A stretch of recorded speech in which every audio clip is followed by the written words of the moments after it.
बहुत समय पहले की बात है। एक छोटे से गांव हरिपुर में वहाँ एक साधु रहते थे, साधु रामदास। कई दिनों से उनकी भूख नहीं मिटी थी। शरीर अब थक चुका था। हे प्रभु, कई दिनों से भूखा हूं। अब शरीर गवाही नहीं दे रहा है। काश कहीं से एक रोटी मिल जाती, मेरी मदद हो जाती। लेकिन आज के जमाने में सभी लोग स्वार्थी हो चुके हैं। लेकिन मैं क्या करूं? मुझे गांव में जाकर कुछ मदद मांगनी होगी। गांव के लोग बहुत भले इंसान होते हैं, कुछ मदद जरूर करेंगे। इतना सोचकर साधु धीरे धीरे गांव की ओर निकल पड़ते हैं। गांव पहुंचकर वो पहले जमींदार के पास जाते हैं। जमींदार साहब, मैं कई दिनों से भूखा हूं, मुझे खाने को दे दो। भूख से जान जा रही है। अरे तू वही साधु है ना जिसे गांव से निकाला गया था? चल भाग यहाँ से। तुझे यहाँ आने से आदमी का ग्रह नक्षत्र बिगड़ जाता है। मैं तुझे कुछ नहीं देने वाला, चला जा यहाँ से। साधु बहुत दुखी होकर वहाँ से आगे बढ़ जाते हैं। फिर वो दो गांव वालों से मिलते हैं। हे पुत्र, मुझे बहुत भूख लगी है, जरा खाने को कुछ दे दो। भगवान तुम्हारा भला करेगा। साधु महाराज, आपको तो मुखिया जी ने गांव से बाहर निकाल दिया था, फिर यहाँ क्यों आए हो? आप जाइए, तपस्या कीजिए। आप तो सालों से तपस्या कर रहे हैं। क्या भगवान आपको शक्ति नहीं दे रहे हैं? अरे आप शक्ति से ही पेट भर लीजिए। हाँ हाँ, सही कह रहा है सामू भाई। ये साधु लोग का मांगने खाने की आदत हो गया है। अरे जाओ यहाँ से। साधु महाराज, तुम्हें कुछ नहीं मिलेगा इस गांव में। दुखी मन से साधु एक पेड़ के नीचे जाकर बैठ जाते हैं। हे ईश्वर, अब इस कलयुग में साधु संतों के लिए भी कोई जगह नहीं रही। सभी के दिल पत्थर हो गए हैं। मुझे इस शरीर से मुक्ति दे दो प्रभु।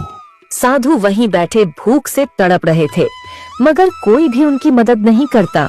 फिर रात हुई, उनकी सांस अटकने लगी, पर कोई पानी देने वाला नहीं था और वो तड़प तड़प कर प्राण त्याग देते हैं। अगली सुबह कुछ गांव वाले वहां आए। अरे ये साधु तो मर गया। अब क्या होगा? इसे कौन दफनाएगा? इसे छूना भी पाप है। चलो, हमें क्या, हम यहाँ से चलते हैं। हमें इससे क्या मतलब? तभी गांव का एक गरीब आदमी मोहन आता है। हे भगवान, ये तो साधु महाराज हैं। गांव वालों के दिल कितने पत्थर के हो गए हैं। किसी ने इनकी अंतिम विदाई भी नहीं की। अरे ये मोहन पगला गया है क्या? है? इस सड़े गले साधु का अंतिम संस्कार करने जा रहा है। लगता है इसका दिमाग खराब हो गया है। अरे जाने दे, यह भी गरीब है, साधु भी गरीब। क्या पता इन दोनों का किसी जन्म से रिश्ता रहा होगा। फिर मोहन साधु का शव उठाकर जंगल में ले जाता है और एक गड्ढा खोदता है। हे साधु महाराज, यदि हमसे कोई गलती हुई हो तो क्षमा कर दीजिएगा। अपना आशीर्वाद बनाए रखिए और गांव वालों को भी माफ कर दीजिएगा।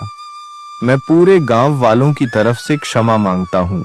फिर मोहन घर लौट आता है। ऐसे ही धीरे धीरे समय बीतता जाता है।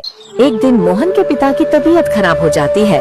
मोहन बेटा और लखन, लगता है कि अब मैं नहीं बचूंगा। अरे मेरे जाने के बाद तुम लोग मिलकर रहना, क्योंकि एकता में बल होता है।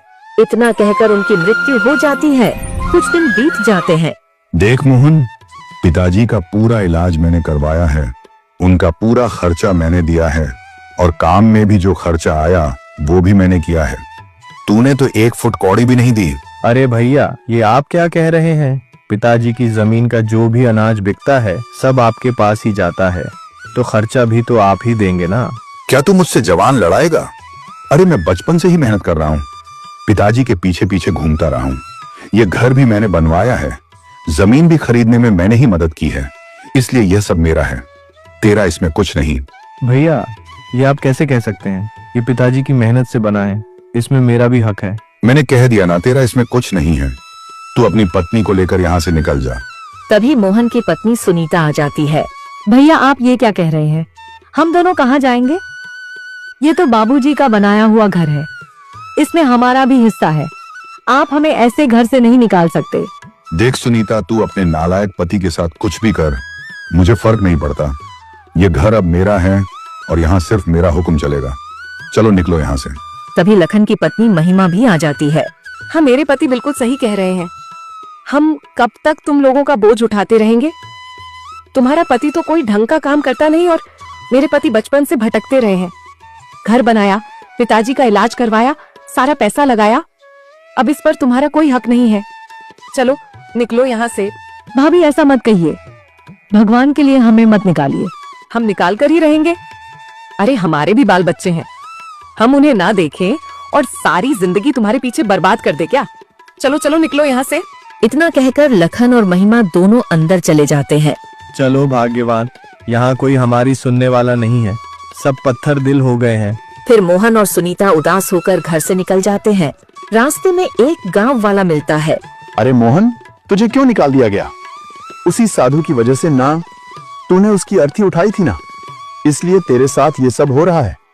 वो साधु कोई साधारण साधु नहीं था। जिसके घर वो रुकता उसका घर उजड़ जाता था, इसलिए मुखिया जी ने उसे गांव से निकाल दिया था और तूने उसी का अंतिम संस्कार कर दिया। अरे इसी वजह से तो तेरे साथ ये सब हो रहा है और तेरा घर भी उजड़ गया है। अरे आप लोग कुछ भी कहिए, मुझे कोई फर्क नहीं पड़ता।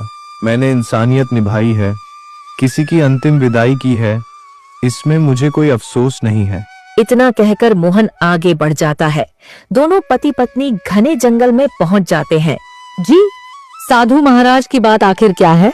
अरे एक दिन हमारे गांव में एक साधु आए थे, किसी ने उनकी मदद नहीं की और वह भूख से मर गए। गांव वालों ने उन्हें दफनाने से भी मना कर दिया। तब मैंने उन्हें यहीं इस जंगल में गड्ढा खोदकर दफनाया था। क्या सच में? हाँ सुनीता, लोग चाहे कुछ भी कहें, लेकिन आपने बहुत अच्छा काम किया है। अब हम क्या करें, समझ में ही नहीं आ रहा। क्यों ना मैं जमींदार साहब से कुछ पैसे उधार ले आऊं, उससे हम एक छोटा सा घर बना लेंगे और कोई धंधा भी शुरू कर लेंगे। आपने बिल्कुल ठीक कहा। इतना कहकर मोहन जमींदार के पास जाता है। जमींदार साहब, मुझे कुछ पैसे उधार दे दीजिए, मुझे अपने लिए एक छोटा सा घर बनाना है। मैं कुछ दिन में आपके पैसे लौटा दूंगा। अरे तू तो लखन का भाई है ना?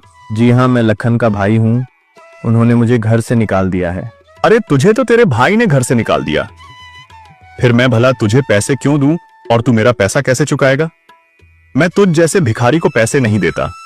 चल भाग यहाँ से। जमींदार साहब ऐसा मत करिए, कुछ तो रहम करिए, मैं आपके पैसे चुका दूंगा। मैं जानता हूं तू कैसे चुकाएगा। अगर मैं तुझ जैसे भिखारी को पैसे देने लगूं ना, तो एक दिन मुझे खुद भीख मांगनी पड़ेगी। चल चल चल, भाग यहाँ से। कोई धर्मशाला नहीं है यहाँ जहाँ हर किसी को दान बांटता फिरूं।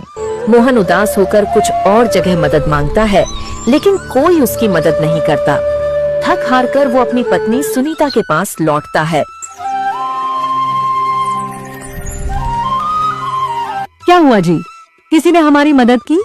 नहीं भाग्यवान, कोई भी मदद करने को तैयार नहीं है। अब हम क्या करें? देखिए, अगर हमें घर चाहिए तो खुद ही बनाना पड़ेगा। क्यों ना हम लकड़ी काट कर एक छोटी सी झोपड़ी बना ले। तुम सही कह रही हो। फिर दोनों मिलकर जंगल से लकड़ी और घास लाकर एक छोटी सी झोपड़ी बना लेते हैं। 2 दिन उसी में बीत जाते हैं। घर का तो इंतजाम हो गया, लेकिन हम ऐसे भूखे कब तक रहेंगे? एक दिन तो हम मर जाएंगे, इसलिए अब खाने का कुछ इंतजाम करना होगा। लेकिन यहाँ जंगल में क्या मिलेगा खाने को? देखिए, यहाँ इतनी खाली जमीन पड़ी है, क्यों ना हम इसी में सब्जियां उगाए और बेचे। इससे हमारा घर भी चलेगा और जमीन का भी उपयोग होगा। तुम ठीक कह रहे हो, लेकिन ये जमीन तो बंजर है, यहाँ कुछ होगा या नहीं पता नहीं। भगवान पर भरोसा रखिए, कुछ ना कुछ जरूर होगा। ठीक है, अगर तुम कहती हो तो मैं आज ही गांव जाकर लोहार से एक फावड़ा ले आता हूँ और उसी से जमीन खोद दूंगा। मोहन गांव जा